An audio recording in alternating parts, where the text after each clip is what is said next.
Hello doctors, welcome back to the channel with another video which is very useful. This video is especially for the students of BHMS final year, though every students who are having the subject of preventive medicine can go through this video. जैसे कि हम लोग देखते हैं कि बहुत सारे chapters हैं, तो इनको पढ़ना कैसे है, रिवाइज कैसे करना है, बहुत ज़्यादा डिफ़िकल्ट हो जाता है। दो हम लोग फिजियोलॉजी फर्स्ट ईयर से पढ़ते आ रहे हैं, वहीं आगे जाकर के पैथोलॉजी में कन्वर्ट हो जाता है, उसी की हम लोग फिर सर्जरी पढ़ते हैं और उसी की आती है फिर diagnosis, differential diagnosis, prevention and treatment. लेकिन उसके बाद भी कुछ ऐसे क्वेश्चंस हैं जिनका नहीं समझ में आता है, या बहुत बड़े बड़े चैप्टर्स हैं। जो फर्स्ट चैप्टर है कार्डियोवास्कुलर सिस्टम, हम लोग लाइन वाइज ही चलेंगे तो आपका रिविजन भी होता रहेगा और साथ ही साथ जो है पीएम बहुत ही आसानी से कंप्लीट होता जाएगा। Starting from the first chapter that is cardiovascular system. तो कार्डियोवास्कुलर सिस्टम में मैं आपको बताऊंगी कौन कौन से क्वेश्चंस पढ़ने हैं, किस किस क्वेश्चन को ज़्यादा इंपॉर्टेंस देनी है और कौन सा क्वेश्चन कितने मार्क्स में आने के चांसेस होते हैं। हर एक क्वेश्चन को नहीं पढ़ना है, एक बार अगर आपने पढ़ चुके हो बुक दैट्स इट, क्योंकि हर एक क्वेश्चन इंपॉर्टेंट नहीं होता है, बहुत सारी चीज़ें हमारे नॉलेज के लिए होती हैं। ठीक है, स्टार्ट करते हैं। कंजेनाइटल हार्ट डिसीजेस वो डिसीजेस होती है जो बर्थ से प्रेजेंट होती है बेबी में, जिसमें आता है arterial septal defect. Arterial septal defect में क्या होता है, जो आर्टरीज रहती हैं उनके सेप्टम में डिफेक्ट होता है, उसको कहते हैं आर्टेरियल सेप्टल डिफेक्ट। वैसा ही होता है वेंट्रिकुलर सेप्टल डिफेक्ट। इन दोनों क्वेश्चंस को इतना ज़्यादा वेटेज नहीं देना है। जो क्वेश्चन है हमारे काम का वो है PDA, पेटेंट डक्टस आर्टेरियोसिस। इसके केसेस रियल लाइफ में भी काफ़ी ज़्यादा मिलते हैं और 2 से 5 नंबर का यह क्वेश्चन है। इसमें क्या होता है, जब बेबी मदर के पेट में होता है, वॉर्म में होता है, उस टाइम पर उसके जो लंग्स होते हैं वो नॉन फंक्शनिंग होते हैं। लेकिन जैसे ही बेबी वॉर्म के बाहर आता है आफ्टर द डिलीवरी, जो इन्फेंट होता है उसके जो फर्स्ट क्राई होता है उसमें उसके जितने भी सेप्टम्स हैं वो सारे खुल जाते हैं। लेकिन जिन बेबीज़ में ये डक्टस आर्टेरियोसस रह जाता है, डक्टस आर्टेरियोसस इसलिए होता है क्योंकि बेबी के लंग्स नॉन फंक्शनल है, उसे ऑक्सीजनेशन नहीं करना है, जो ब्लड आ रहा है मदर से वो ऑक्सीजनेटेड ही आ रहा है, उसको ऐसे कैसे यूज़ करना है।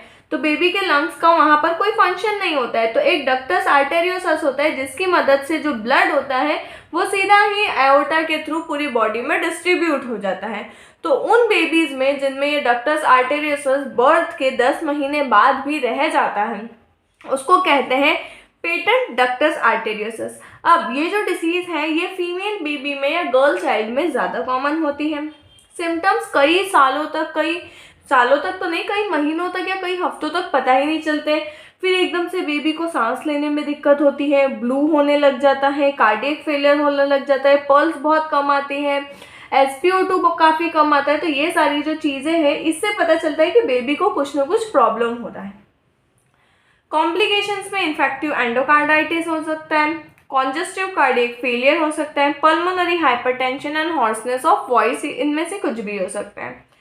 ट्रीटमेंट में क्या करेंगे, ट्रिपल लाइगेशन लगाएंगे या तो फिर प्रोस्टाग्लैंडिन सिंथेसिस इनहिबिटर्स देंगे जैसे कि एस्पिरिन। ये यहाँ क्वेश्चन कंप्लीट होता है। इसमें लिखेंगे हम लोग डेफिनेशन, फीचर्स या सिम्टम्स भी करके लिख सकते हो, complications and treatment, that's it. Next question जो है वो है एजेनमिनर सिंड्रोम। इसमें क्या होता है, पेटेंट डक्टस आर्टेरियोसस और इन सभी चीज़ों का कॉम्बिनेशन होता है। Pulmonary hypertension with reversal of arteriovenous shunt. Pulmonary hypertension है और आर्टेरियोवेनस शंट जो है, मतलब जो ब्लड है वो मिक्स होकर के वापस आ रहा है। Easy fatigability, syncope, palpitation, tachycardia, tiredness, angina, congestive cardiac failure, haemoptysis. ECG में क्या दिखेगा, वेंट्रिकुलर हाइपरट्रॉफी दिखेगी, एक्सरे में डायलेटेड पल्मोनरी आर्टरी दिखेगी, EEG में शंट कहाँ पर है वो हम लोग लोकेट कर पाएंगे कि किस पॉइंट पर, किस पार्ट पर वो शंट प्रेजेंट है। ट्रीटमेंट में इसका सर्जिकल रिपेयर होता है, उसके अलावा कुछ नहीं। Next important question is Fallot tetralogy. Fallot tetralogy जो है वो 2 से 5 नंबर का क्वेश्चन है। इसमें 4 चीज़ें आपको ध्यान में रखनी है, that is pulmonary stenosis, interventricular septal defect, right ventricular hypertrophy and dextroposition of aorta. Pulmonary stenosis, stenosis में क्या हो जाता है, एडहेशन, चिपकना या सिकुड़ना। इन तीनों में से आप जो चाहो वो उसे मान सकते हो। जो पल्मोनरी आर्टरी होती है, पल्मोनरी वैन होती है, वो काफ़ी ज़्यादा पतली हो जाती है, एक दूसरे से चिपक जाती है। इंटरवेंट्रिकुलर सेप्टल डिफेक्ट, जो दोनों वेंट्रिकल्स होते हैं हार्ट में, आप लोगों को पता होगा 4 चैम्बर्स होते हैं, 2 एट्रियम होते हैं, 2 वेंट्रिकल्स होते हैं। तो जो दोनों वेंट्रिकल्स होते हैं ना, उनके बीच में सेप्टम का डिफेक्ट हो जाता है। जो सेप्टम होता है वो प्रॉपरली नहीं बना होता है, या तो वो क्लोज नहीं होता है या तो वो ओपन नहीं होता है। इस तरह की कोई अगर परेशानी होती है तो उसे कहते हैं interventricular septal defect. Right ventricular hypertrophy, जो राइट वेंट्रिकल है उसकी हाइपरट्रॉफी हो जाती है, मतलब increase in the number of cells. And dextroposition of aorta, जो एओर्टा है उसकी पोजीशन उल्टी हो जाती है, चेंज हो जाती है। ये देखो, जो ये एओर्टा का ये वाला जो हिस्सा है, जो इधर जाना चाहिए था वो इधर जा रहा है। इसमें जो कैरोटिड आर्टरीज हैं, जुगुलर वेन है, ये सभी की पोजीशन चेंज हो जाएगी। क्या क्या होगा, डिज्निया, फैटिक, severe cyanotic spells, central cyanosis. Cyanosis इसका मेन फीचर है। ईसीजी में वेंट्रिकुलर हाइपरट्रॉफी दिखेगी। ट्रीटमेंट में हम इसको सर्जिकली रिमूव करेंगे, जो ब्लॉक है उसको, या तो कंप्लीट रिपेयर करेंगे। अब वो उसमें बहुत सारी अंदर अंदर प्रोसीजर्स होती हैं जो हमारे किसी काम की नहीं है। पैलेट सेरोटोलॉजी आता है, ये डेफिनेशन लिखनी है, सिम्टम्स लिखने हैं, ट्रीटमेंट लिखना है, दैट्स इट। कोएरेक्टेशन ऑफ एओर्टा, कोएरेक्टेशन मतलब एओर्टा का सिकुड़ जाना। There is localized narrowing of the aortic arch in the region where the ductus arteriosus joins the aorta. उस पॉइंट पर जहाँ पर डक्टस आर्टेरियोसस और एओर्टा का मिलन होता है, वहाँ पर नैरोविंग हो जाती है, पतला हो जाता है, छोटा हो जाता है, सिकुड़ जाता है। ये ज़्यादा मेल्स में कॉमन है, जैसे पीडीए जो है वो फीमेल्स में ज़्यादा कॉमन है, वैसे ही कोएरेक्टेशन जो है वो मेल में ज़्यादा कॉमन है। Headache, giddiness, high BP, aneurysm, cramps, BP का लो होना या एकदम से हाई हो जाना, carotid pulsations, cardiac enlargement. X ray कराएंगे चेस्ट का। ईसीजी में लेफ्ट वेंट्रिकुलर हाइपरट्रॉफी मिलेगी, जो लेफ्ट वेंट्रिकल रहेगा वो बड़ा दिखेगा। कॉम्प्लिकेशन में क्या है, infective endocarditis, left ventricular failure, subarachnoid haemorrhage, aortic dissection. Resection of the coarctated part is required. इसमें क्या करते हैं, सर्जिकली इम्प्लांट करते हैं एक पाइप को, जो जा करके एओर्टा की शेप को बड़ा करता है, उसको ले जाते हैं, वहाँ घुमाते हैं और जितना भी ब्लॉकेज होता है उसे क्लियर कर देते हैं आगे की साइड पर, और वहाँ का जो पाथ होता है उसे बढ़ा देते हैं। एब्स्टेंस मालफॉर्मेशन भी एक 2 से 5 नंबर का क्वेश्चन है। इसमें क्या होता है देखते हैं। Downward displacement of the septal and posterior leaflets of the tricuspid wall. जो ट्राइकस्पिड वॉल होता है, अब आपको ये तो पता होगा कि 2 तरीके की वॉल होती है, बाइकस्पिड एंड ट्राइकस्पिड, जिसको माइट्रल वॉल और ट्राइकस्पिड वॉल्स भी बोलते हैं। डाउनवर्ड डिस्प्लेसमेंट हो गया, देखो ये नीचे की तरफ झुक गई है, ठीक है, नीचे की तरफ झुक गई। ये नॉर्मली ऐसी आनी चाहिए थी, तो ये ऐसी ना होते हुए और ज़्यादा नीचे की तरफ चले गई है। अब नीचे क्या आता है, ऊपर राइट एट्रियम है तो नीचे आया राइट वेंट्रिकल, ठीक है। तो वेंट्रिकल में किसका हिस्सा आने लग गया, एट्रियम का, इसलिए इस टर्म को एक चीज़ कही गई है जो हम पढ़ते हैं। into the right ventricle resulting in arterialization, जो आर्ट्रियम है वेंट्रिकल की जगह लेने लगता है, उस टर्म को कहा है arterialization of a large portion of the right ventricle. अब इसमें हमें सीधा सीधा 2 चीज़ें दिख रही है कि जो एट्रियम है वो बड़ा होते जाना है, जो वेंट्रिकल है वो छोटा होते जा रहा है। क्लिनिकल फीचर्स क्या रहेंगे, डिज्निया, फैटिक, palpitation, heart failure, pulse irregular रहेगा, हार्ट क्वाइट रहेगा, हार्ट साउंड ऐसा लगेगा बहुत दूर दूर से आ रहे हैं, इरेगुलर आ रहे हैं। एक्सरे में जो रहेगा वो कार्डियक शैडो जो रहेगी वो बहुत ज़्यादा बड़ी हुई दिखेगी। ईसीजी में दिखेगा कंप्लीट और इनकम्प्लीट RBBB या WPW सिंड्रोम, ये हमारे किसी काम का नहीं है। और इकोकार्डियोग्राम में दिखेगा चैम्बर का एनलार्जमेंट। ट्रीटमेंट क्या, पैलिएटिव ऑपरेशन होता है, या तो जो ट्राइकस्पिड वॉल है उसको रिप्लेस कर देंगे। जो दोनों आपको लीफलेट्स दिख रहे हैं ना, इसको रिप्लेस कर दिया जाता है मोस्ट ऑफ द केसेस में। तो this was Ebstein's malformation.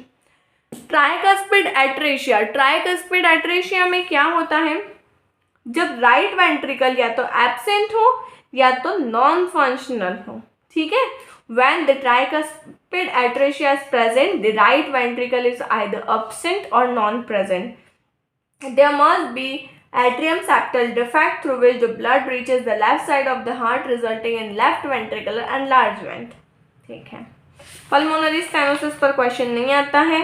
Dextrocardia आपको पढ़ना है। डेक्स्ट्रोकार्डिया में क्या होता है? Change in position of heart. अब ट्रू डेक्स्ट्रोकार्डिया में क्या होता है? एकदम से मिरर इमेज हो जाती है कार्डियक चैम्बर की, और एब्डोमिनल विसरास भी पूरे चेंज होता है। जैसे लीवर राइट साइड में होता है तो लीवर लेफ्ट में चल जाएगा, स्टमक राइट में आ जाएगा, स्प्लीन राइट में आ जाएगा। ये सारे जो एब्डोमिनल ऑर्गन्स हैं उनका भी डेक्स्ट्रोपोजिशन हार्ट के साथ में, उसको कहते हैं ट्रू डेक्स्ट्रोकार्डिया। आइसोलेटेड डेक्स्ट्रोकार्डिया में क्या होता है? मिरर इमेज होती है और ट्रांसपोजिशन होता है कार्डियक चैम्बर का, लेकिन जो ऑर्गन्स होते हैं, स्टमक लेफ्ट में ही होता है, स्प्लीन लेफ्ट में ही होता है, पैनक्रियाज लेफ्ट में ही होता है, लीवर राइट में ही होता है, अपेंडिक्स राइट में ही होता है, वो सब अपनी अपनी प्लेस पर होते हैं, सिर्फ हार्ट का पोजीशन जो है वो चेंज हो जाता है।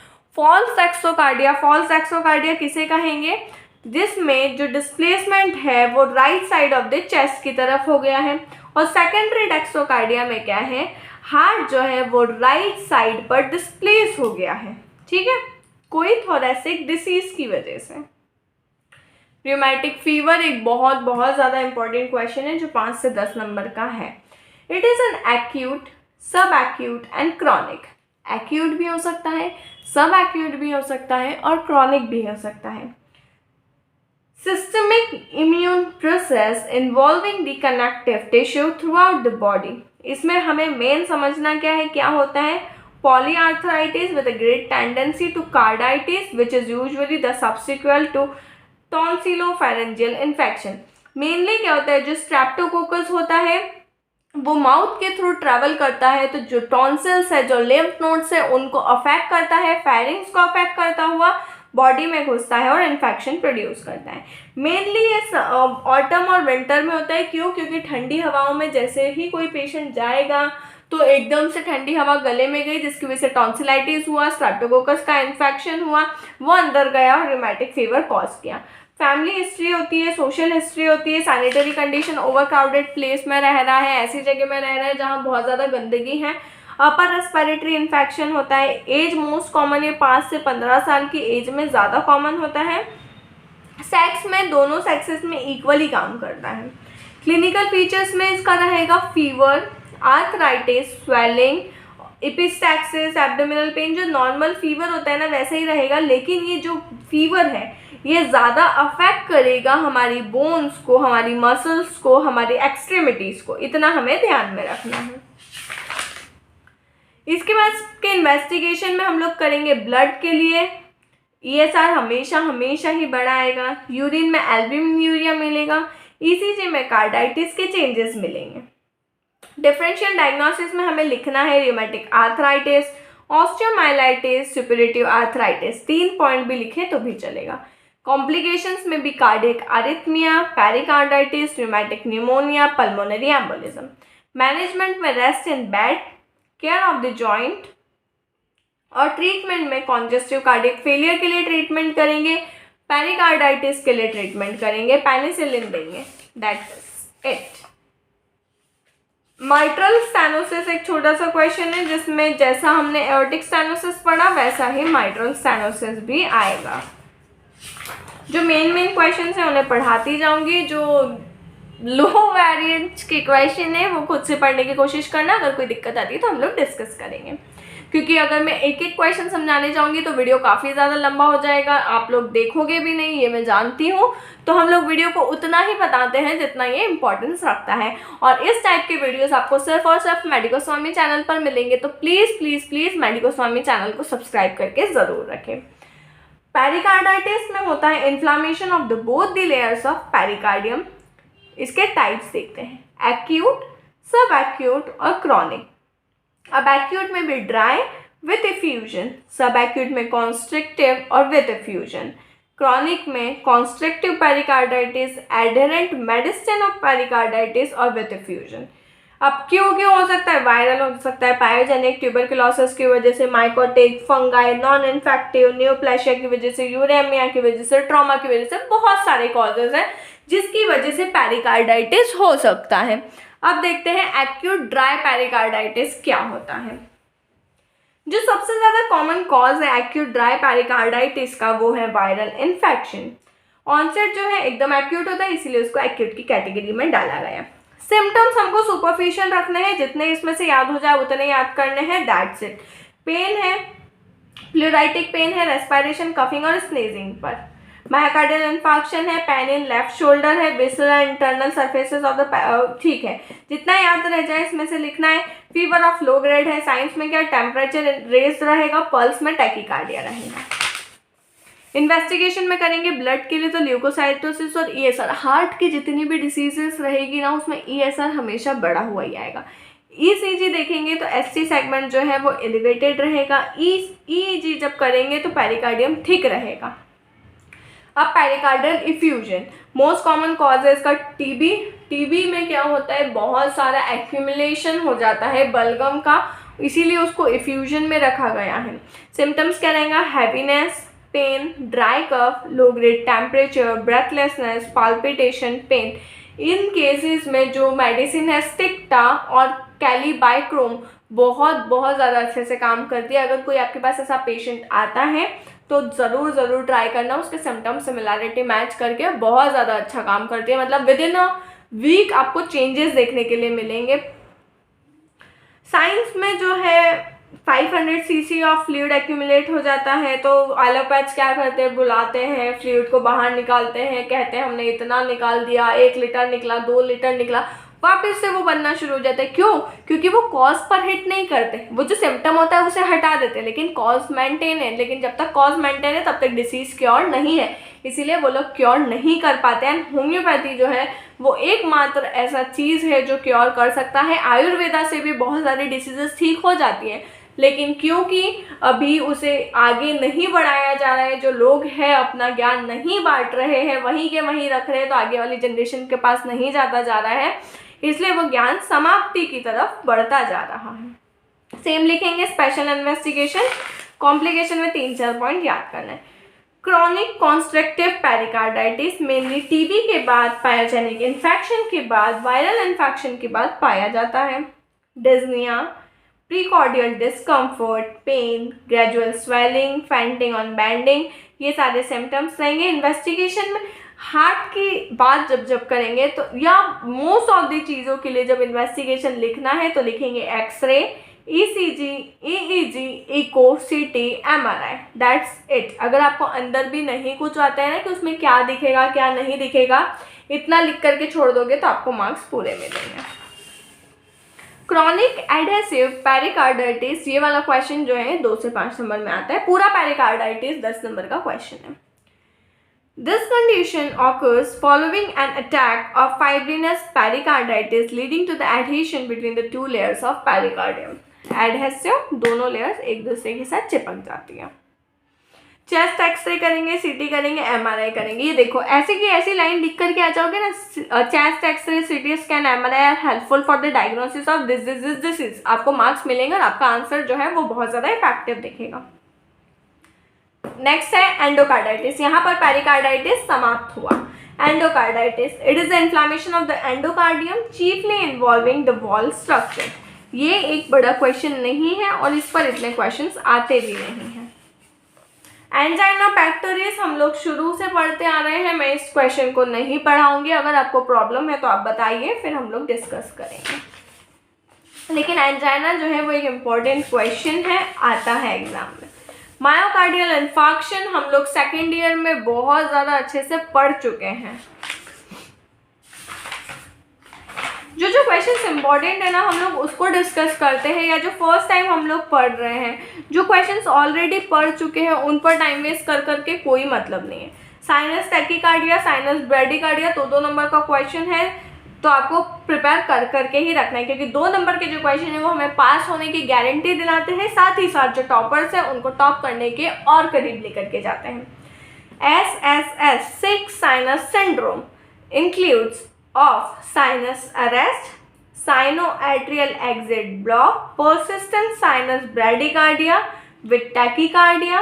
ये सब आपको एज इट इज याद करना है। वैसे आता कम है, साइनस ब्रैडिकार्डिया और टैकीकार्डिया पर क्वेश्चन ज्यादा आता है। हार्ट ब्लॉक पर भी फाइनल ईयर में क्वेश्चन नहीं आता है। जो क्वेश्चन आते हैं वो मैं आपको बता चुकी हूँ 2 से 5 नंबर में। हाइपरटेंशन आपको प्रिपेयर करना है, जितना इसमें दिया हुआ है ना उतना ही करना है। क्या होता है ना कि हम लोग ऐसा सोचते हैं अरे और ये तो इतना सा कितने में आएगा, कैसे लिखेंगे कैसे नहीं लिखेंगे। बस जैसा लिखा हुआ है ना वैसा का वैसा लिखते जाओ। आई अश्योर यू कि आपको फुल मार्क्स ज़रूर मिलेंगे। हार्ट फेलियर वही है जो हम लोग पहले पढ़ चुके हैं। Left ventricular failure, right ventricular failure, सारा का सारा वही है। कार्डियोमायोपैथी जो है क्वेश्चन आता है 2 से 5 नंबर में। These are the diseases where cardiac enlargement occurs without any known cause। जहाँ पर हमें नहीं पता चल रहा है कि क्या कॉज है, उसके बावजूद भी जो हार्ट है वो एनलार्ज हो चुका है। इस्चेमिया भी नहीं है, हाइपरटेंशन भी नहीं है, रूमेटिज्म भी नहीं है, सिफिलिस भी नहीं है, कोई हार्ट की डिसीज़ भी नहीं है, लेकिन उसके बाद भी जो हार्ट है उसका साइज बढ़ता जा रहा है। इसको बोलते हैं कार्डियोमायोपैथी। एन्यूरिज्म ऑफ एओर्टा में क्या होता है? Permanent localised dilatation of the aorta due to destruction of its wall. यहाँ तक भी लिखोगे localised dilatation of the aorta तो भी सही माना जाएगा। सेम है जो हम लोग अभी तक पढ़ते आ रहे हैं, कोई चेंज नहीं है। तो यहाँ पर हम लोगों का जो है कार्डियक सिस्टम या कार्डियोवास्कुलर सिस्टम कंप्लीट होता है। आई होप आपको ये बेनिफिशियल लगा होगा, आपको चीज़ें समझ में आई होगी। जो क्वेश्चंस में दिक्कत लगी है प्लीज़ कमेंट सेक्शन में बताइए। आपको क्या करना है, बुक लेकर के बैठना है, ये वीडियो को प्ले करना है और जैसे जैसे मैं पेजेस पलटते जा रही हूँ सिर्फ मुझे सुनना है, अपना बिल्कुल दिमाग नहीं लगाना है और पेजेस को टर्न आउट करते जाना है। आपको धीरे धीरे चीज़ें समझ में आने लगेगी। एक बार वीडियो को नॉर्मल स्पीड पर देखो, बुक्स के पेजेस पलटाओ। सेकेंड टाइम वीडियो का जो स्पीड है उसे बढ़ाओ, खुद भी थोड़ा सा पढ़ने की कोशिश करो, आगे बढ़ो। उसके बाद में थर्ड टाइम में आप अपने साइड से पढ़ो, कैसे कैसे पढ़ रहे हो। ये चैप्टर जो है आपका 2 दिन में लगभग कंप्लीट हो जाएगा। जैसे आज आपने वीडियो के साथ सुबह देखा, फिर दोपहर में देखा, फिर शाम में खुद से पढ़ने की कोशिश करी, कल सुबह फिर एक बार वीडियो देखा, फिर पढ़ने की कोशिश करी, रात तक आपका चैप्टर कार्डियोवास्कुलर सिस्टम जो अभी तक आप लोगों से नहीं हो पा रहा था, ऐसे करके आपका चैप्टर कंप्लीट हो जाएगा। साथ ही साथ एक वीडियो आने वाला है जिसमें आप लोगों को कैसे प्रिपेयर करना है एग्जामिनेशन के लिए, क्या आपकी स्टडी स्ट्रैटेजी होनी चाहिए, क्या टाइम टेबल होना चाहिए। जल्दी वो वीडियो आने वाला है तो चैनल को सब्सक्राइब करके ज़रूर रखें। ऐसे ही करके हम लोग जो है सारे चैप्टर्स को कंप्लीट करेंगे तो आपके लिए बहुत ज़्यादा इजी हो जाएगा पढ़ना, समझना और एग्जाम्स देना। Thank you for watching the video till the end.